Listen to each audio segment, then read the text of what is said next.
First thing, we need to weigh the beans. I usually just measure them in a single container like this. You want 10 grams for every 1 cup of coffee, which is 6 ounces, not 8 ounces, I believe. Making 7 cups, 70 ounces. I'll take these over to the grinder and grind them. Pause this for now. Okay, and some people, they actually weigh the water. 7 cups is about 900 grams.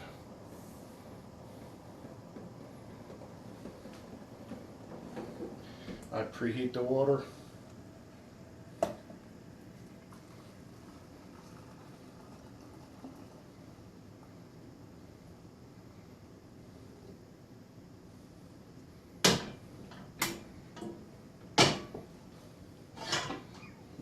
Too much.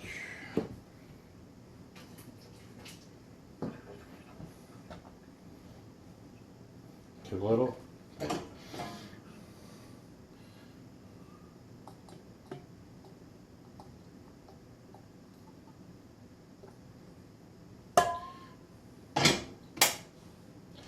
It's like a science experiment. Heat the water. This is your filter. The filter must be wet before you put it in. Center it in there, pull it, catch it down there.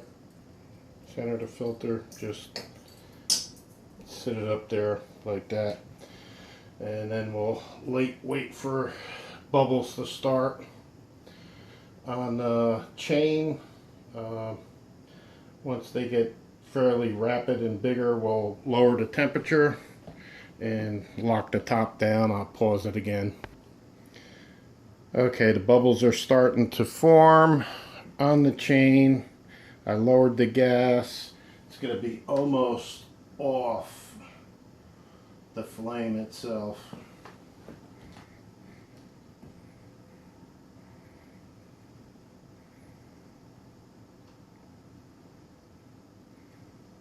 It's just about there. It's just starting to boil. Want it a little bit more.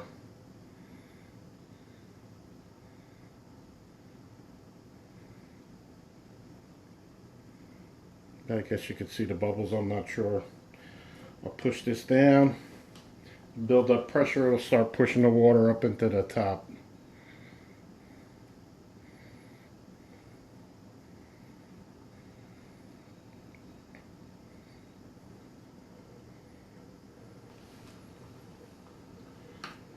While it's pushing the water up, I keep the flame just a little bit higher than before it's almost finished. When it's just about pushed all up into there, and there'll be a little bit left in the bottom, that'll keep the pressure built up, that'll keep the water up. If your water gets too low, the water will start coming. If your heat gets too low, the water will start coming back down again. So you kind of want to try it a few times before you try and brew coffee, is to see how much gas or heat you need to keep the water up without excess gas to make a lot of extra heat. Right now it's getting down below some printing over here. I'll lower my gas, what I think is my final setting. Get ready to dump the coffee in. As soon as most of the water gets pushed up, a stream of bubbles will come up. As soon as the bubbles start to come up, I'll dump the coffee in.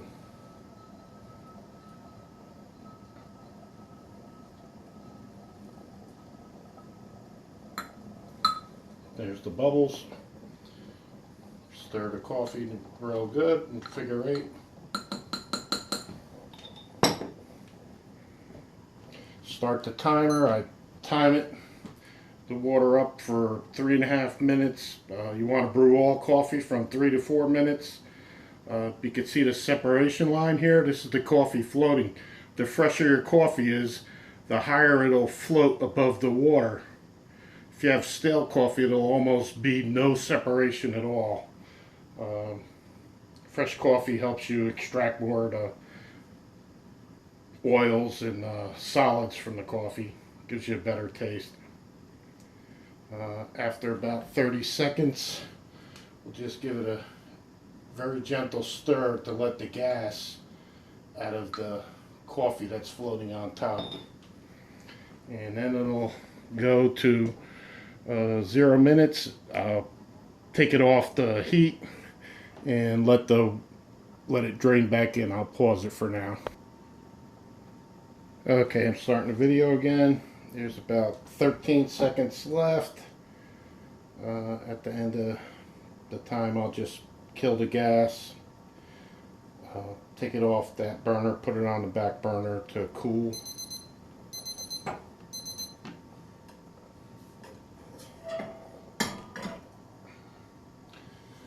That'll sit there for maybe 10 or 20 seconds and it'll start to be vacuumed back down into the pot.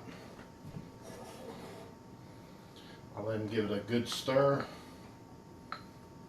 This will cause the grounds to form a little mound above the filter, and the mound will actually work as a large filter. It'll filter the coffee grounds with the coffee grounds, and it creates a extra clean cup.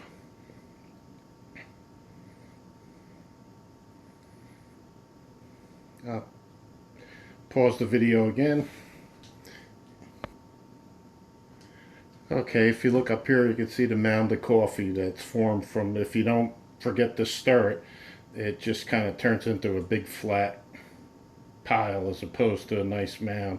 The mound helps it filter the coffee going through there as it has to pass through the filter. So it's kind of like a double filter, how it works. And you'd want to let this sit there for about 2 minutes or so till it starts gurgling. It'll go on for probably let's see, let's set it 3.5 minutes.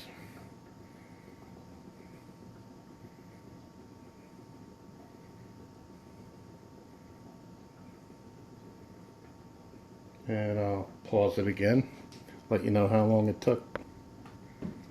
Okay, so you're going to want to go for about 2 minutes before you try and pull the top off.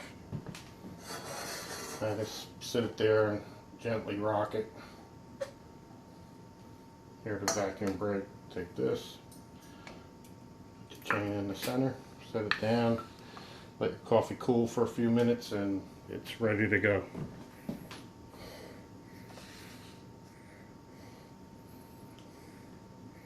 Here's what your